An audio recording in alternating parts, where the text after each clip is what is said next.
Hello, and thanks for joining us for Sustaining Us here on KLCS PBS. I'm David Nazar. Lead contamination can be found all throughout the U.S., everywhere from Flint, Michigan to Southern California. And this is a serious situation. Over the years, while there's been some outrage in some major American cities from both residents and the national news media because of this, Los Angeles and its own lead contamination crisis has been somewhat invisible, although not for the victims, the neighbors of East LA, who for years have been pleading with city, county, and state officials to finally dispose of the lead that has poisoned their backyards. The culprit in all of this, a now closed neighborhood battery recycling plant known as Exide.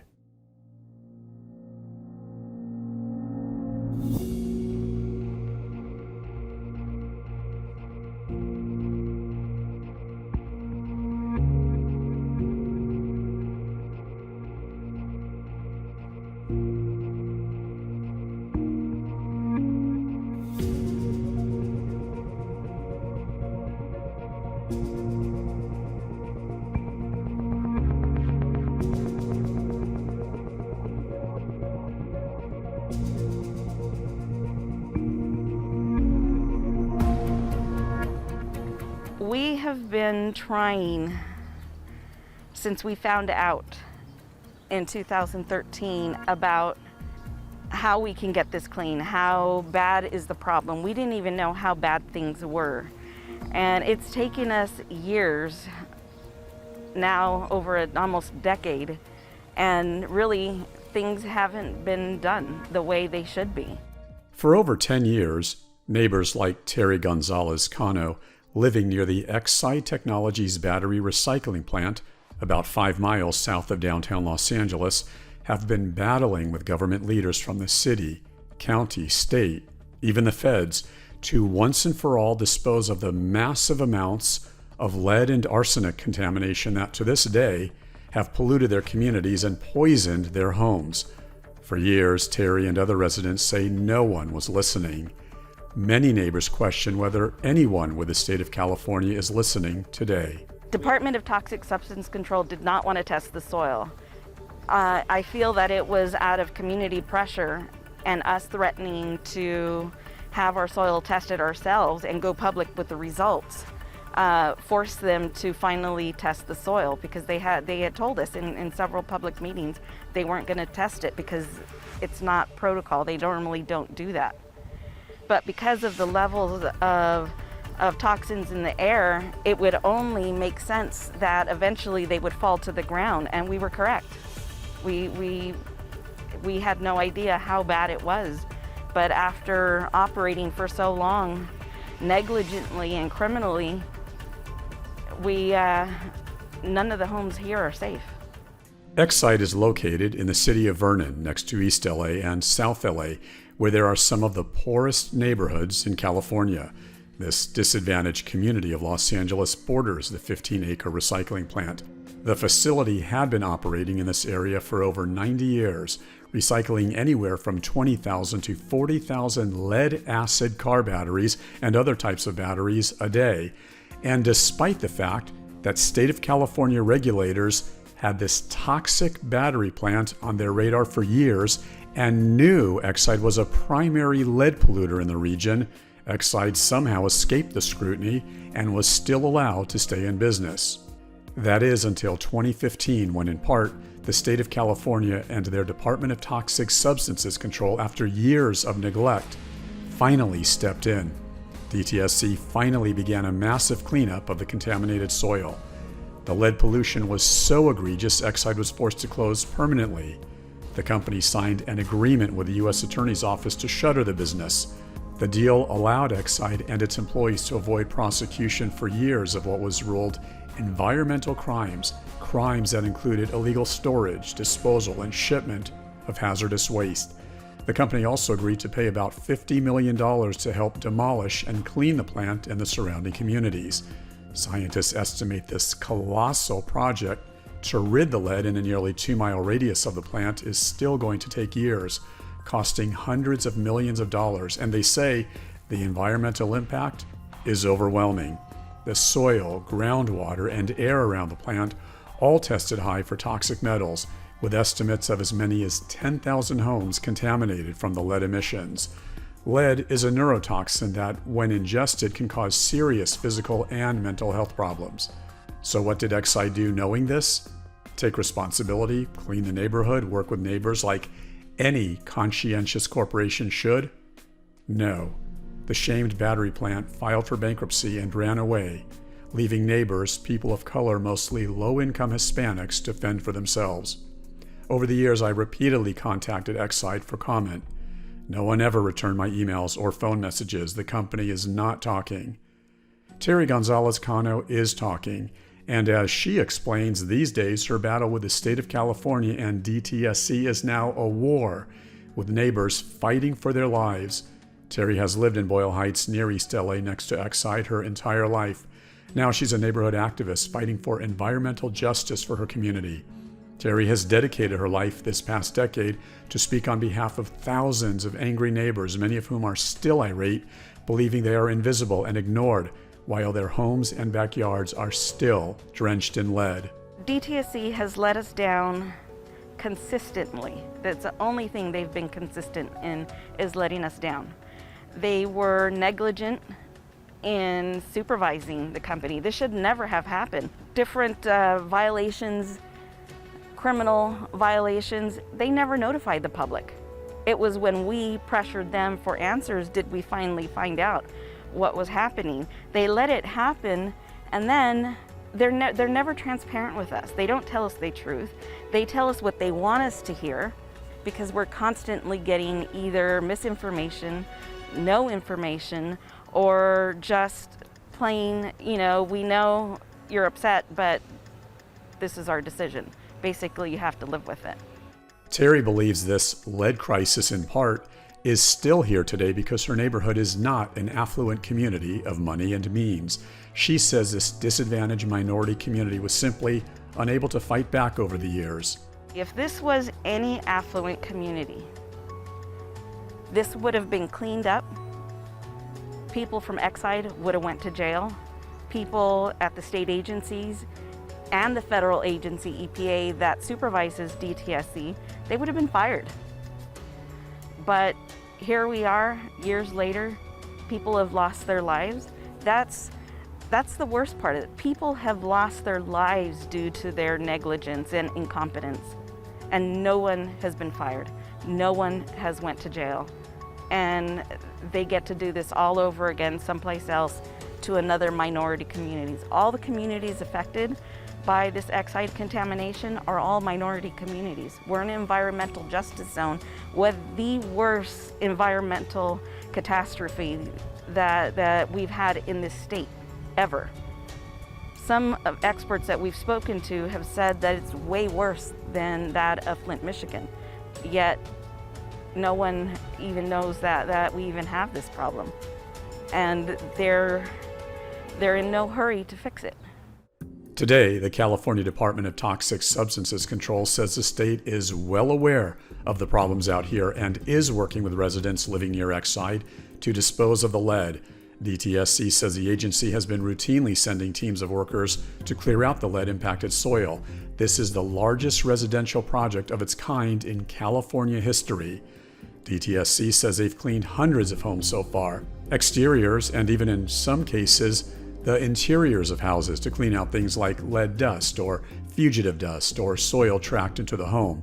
The California Department of Toxic Substances says workers have taken many samples of soil from over 8,500 parcels to determine the extent of the contamination, and DTSC has put together an interactive map which details the lead contamination and identifies properties prioritized for cleanup. DTSC provided us their own video interviews they took of a few residents who DTSC says are appreciative of the help the state of California has been giving them. They did their samples, they came back, they said we're gonna be doing it in this day. I had another young lady come in and she explained everything to me. Sí, todo está bien. Yes, everything is fine. We were all happy. There really weren't any issues. All went well. State representatives say they are now also working with the neighbors to help them better understand their individual sampling results, as well as the entire cleanup process and work schedule. Some residents are also offered temporary relocation during the soil excavation. Once the lead-contaminated soil is dug out, DTSC restores the landscaping of the respective homes. DTSC officials insist the state of California is committed to making these neighborhoods safe.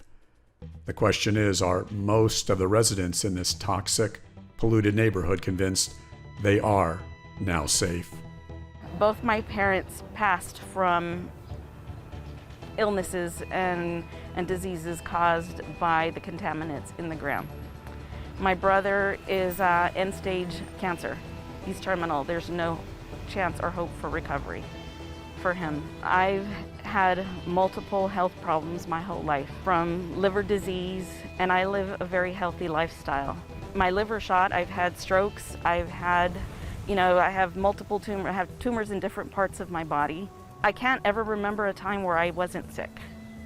And now, being a single parent, I have a son who I might not even live to see graduate because of all of my health issues and concerns. And I have no one to take care of him. I know we're not going to get any help from the state. They've already said that public health isn't their concern or their responsibility. So DTSC has no intention of ever acknowledging or even helping the health affected individuals. We've had 19 people die of cancer or are suffering with cancer on one small city block. And that's not including the people who develop chronic illnesses and chronic problems because of that. All of our children have had medical issues, all of them.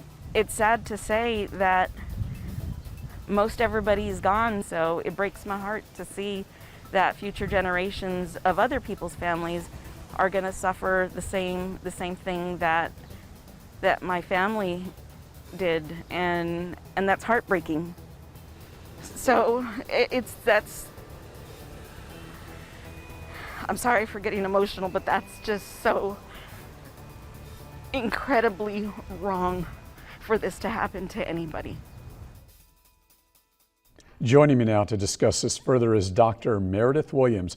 Dr. Williams is a director of the California Department of Toxic Substances Control, or DTSC as it's known, part of the California Environmental Protection Agency. Dr. Williams is a scientist, and she and her department work towards environmental justice and fair and equitable enforcement of California's environmental laws. Thank you so much for being here, Dr. Williams. Happy to be here. Thank you. What exactly is the state, specifically your department, DTSC, responsible for? DTSC has the responsibility for protecting Californians against the impacts and harm from toxic chemicals, past, present, or future. So we clean up contamination that's been left behind by toxic spills or industrial uses. We make sure that any toxic materials that are used now in commerce are used properly, and that when they're just transported around the state or disposed of, they're done, so that's done properly, and the proper care is taken. And then we have a program we call our Safer Consumer Products Program, and that's a very forward-looking, disruptive program. And it compels manufacturers to look for safer alternatives to toxic chemicals in consumer products. In the case of Exide, we're responsible for overseeing the cleanup of this very contaminated site, as well as contamination in the surrounding neighborhoods. So exactly, Dr. Williams, how did the state of California, DTSC, get involved in this Exide lead crisis in the first place? Well, when the facility was operational, Exide used a number of hazardous chemicals, and that meant that they operated under a DTSC permit. Once they ceased operations, DTSC became responsible for overseeing their cleanup of the facility site, and DTSC was given the responsibility to clean up the contamination in the neighborhoods around the site. And so we are responsible for putting taking samples of all the 10,000 properties in a 1.7-mile radius around the factory, and we've tested those samples. We prioritized sites based on the amount of contamination. We oversee the cleanup. We secured contractors, and we do the outreach to the community to make sure they understand the cleanup process and help them get through it. Do you have any kind of relationship with Exide? If any, are you in contact with them? And with that said, have you levied fines or lawsuits against this now shuttered battery recycling plant, Dr. Williams? Yeah, we have quite a history with Exide. As I mentioned earlier, we oversaw their permit. And in 2013 and 2014, we did issue enforcement orders telling them exactly what they had to do to operate the facility safely. They continued to violate those requirements, and ultimately in 2014, we denied them the permit. We did that in partnership with other regulatory agencies. In 2015, Exide decided to stop operations completely. And since that time, we've been trying to get them to take responsibility for the cleanup. And I have to say, it's been a frustrating process. And in just one example, they were required to do a full investigation of the amount of contamination in the neighborhoods around the facility. And that investigation was wholly deficient. And as a result, DTSC had to reject that report. And because of these continued problems and the continued noncompliance, we actually went back to the U.S. Attorney and asked it to terminate a non-prosecution agreement that had been put in place for Exide and for its directors and officers. I'm going to defend you a bit, Dr. Williams, and then some criticism with all due respect. Certainly disposing of all this lead, this is no easy task, to say the least. This is a monster task. Yet, with that said, you've heard the critics, mostly the very angry neighbors who claim your department should have had this area of East LA, Boyle Heights, Vernon, all the area around the plant taken care of years ago. The LA Times has reported on it for years. Why has this taken so many years for your department? And looking at this objectively, could you, Dr. Williams, have been more proactive? Well, I appreciate the question, and you're right, it is a monstrous task, and it's worth taking a minute to talk about the scale of the project. It is the biggest residential cleanup the state of California has ever seen. And it's hard even to compare it to other cleanups around the country. So, for instance, there's a very large cleanup that was undertaken in Omaha, Nebraska, and that cleanup took 17 years to clean up 13,000 properties. We're in year 6, and if you look at the first 6 years of the Omaha project, they averaged cleaning up a little less than 9 properties a month. Right now, DTSC, over the first 6 years of this project, has been able to clean up almost 21 properties a month. And then, if you look at where we were toward the end of last year, before the rains and before coronaviruses, we were actually able to clean up 90 properties a month. So, yes, it is taking a long time, but we are satisfied with that rate of cleanup, and it's consistent with the amount of funds we have. That said, it did take us a long time to get up and running. We're in a very different role than we ever have been. Normally, we're overseeing another responsible party who hires the contractors and oversees all the work. In this case, we had to take that on, and we had to be very mindful that we were using taxpayer dollars. And that means we had to dot the I's and cross the T's. And then we took some extra time to make sure that the residents who live around the site and have been impacted have the opportunity to benefit from the jobs that are being created from this cleanup. So we established a project labor agreement that has requirements for hiring local talent, and then we made sure there was a prevailing wage. And I've had a chance to meet with some of those workers. I've met with the Reyes brothers. I met with Blossom Baptist, whose extended family, a number of her family are working on those crews. So yes, it definitely took us a long time to get up and running, but we're pleased with the progress we're making. You also have to know many of the people living in these disadvantaged neighborhoods surrounding the plant. They say their voices fell silent because they're a minority community, Hispanic community, people of color, no one listened. In fairness to them, I suppose you could argue that if this massive lead contamination, lead poisoning had happened in, let's say, for example, Beverly Hills, Malibu, I don't know, there would have been immediate action taken. Correct me if I'm wrong, Dr. Williams. Well, I think you're putting your finger on something very important. This community fought very hard to have its voices heard. They called us out on our track record, and most importantly, they got the legislature's attention and got the legislature to appropriate the funds for the cleanup. And so I salute them for that. Environmental injustice is very real. I think we all know it now in this age of the coronavirus. And the roots of that environmental injustice are racial discrimination. DTSC has a number of strategic actions that it's taking to address environmental justice, to try to promote more just practices, whether that's making language access more available for communities so they can participate in our processes, or prioritizing sites that are in environmental justice communities and making sure that those are the sites that get cleaned up first. We recognize this as a very important issue, and we will continue to fight for environmental justice. Dr. Meredith, in our final 30 seconds, anything we should know about Exide that we do not know about or you did not mention in this interview? Well, I will mention that in May of 2020, Exide declared bankruptcy for the third time. And in its proposal, its bankruptcy proposal, it proposes to walk away from its obligations and abandon this site. And that would leave the state on the hook for the cleanup. It would become one of the many thousands of orphan sites around the state that the state is obligated to clean up.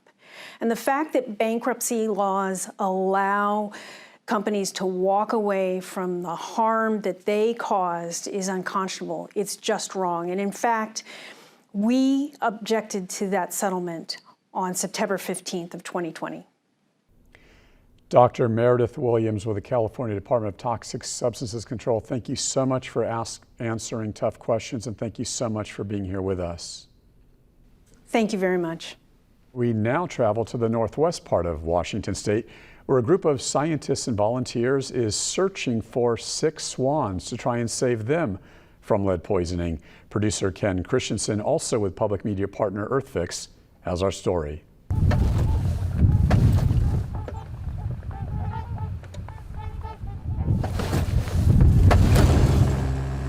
Daniel Zimmerman is on a hunt. His target? The largest waterfowl in North America, the trumpeter swan. Sometimes there might be a cat and mouse game.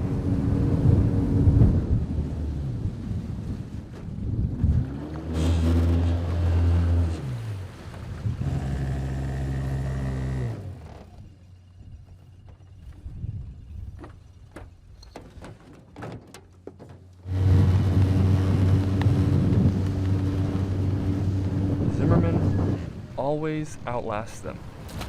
You're gonna get that swan when it starts to tire out. But giving up may be their only chance of survival, because these swans are sick with lead poisoning. And they're dying from it. And so we go over there and try to get taken care of. Zimmerman is part of a small group of scientists and volunteers in Washington State who are trying to save them. Today, he finds about 10 swans showing symptoms of lead toxicity. Apparently they're feeding all in the same field or wherever they were. Every winter, trumpeter swans migrate from Alaska to the Pacific Northwest in search of food, but they end up eating something they shouldn't. Lead hunting ammunition. A single shotgun shell can contain more than 200 toxic lead pellets. Hunters have used them for centuries, and they dot the region's landscape. It could take from one of those to maybe 10 to kill a swan. Like other waterfowl, swans eat rocks and pebbles to help them grind up and digest their food. And lead ammunition looks no different. Wildlife officials say this kind of lead poisoning has killed hundreds of swans a year in the Pacific Northwest since the late 1990s. The lead poisoning may kill as many as 20 million animals nationwide each year, according to the Humane Society of the United States. Scientists first noticed the swan die-offs at Judson Lake on the Canadian border. They used bamboo poles to stop the birds from landing on the lake, and death rates dropped 80%. But since then, other toxic hotspots have popped up. There's a big deposit of lead, and it's just kind of all over, and there's only so much you can do. One thing he can do is bring the 6 swans here, the Whatcom Wildlife Rehabilitation Center near Mount Baker. In the past 2 years, Alicia Ellsby has had more patients than usual. We saw a very high jump in swans. Normally it's 13 to 15 that we see. We got in 121 last year. Ellsby first analyzes the swans' lead levels. A few of them show signs of hope. It will take Ellsby 2 months to remove the lead from their bodies. She feeds them and medicates them twice a day. It's definitely the best thing when they come in with a lead level that we can treat. It is worth it even for one patient. But she expects her workload will only increase. In recent years, the trumpeter swan population has been rising in North America, and so has the amount of lead in the environment. Lead ammunition is banned in waterfowl hunting, but legal under other circumstances across the country. Ellsby says other patients like bald eagles and hawks also come in with lead poisoning. It would be nice to see lead being banned in all cases and not have the chance to get into the environment. Regardless of a change in laws, wildlife officials expect 6 swans to keep turning up. Hi, I just got your call about the swan. And Zimmerman to keep tracking them down. Thanks, Earthfix and producer Ken Christensen for that report. For more information about our program, just click on klcs.org and then click Contact Us to send us your questions and comments or story ideas so we can hear from you. Thank you so much for joining us for this edition of Sustaining Us here on KLCS PBS. I'm David Nazar.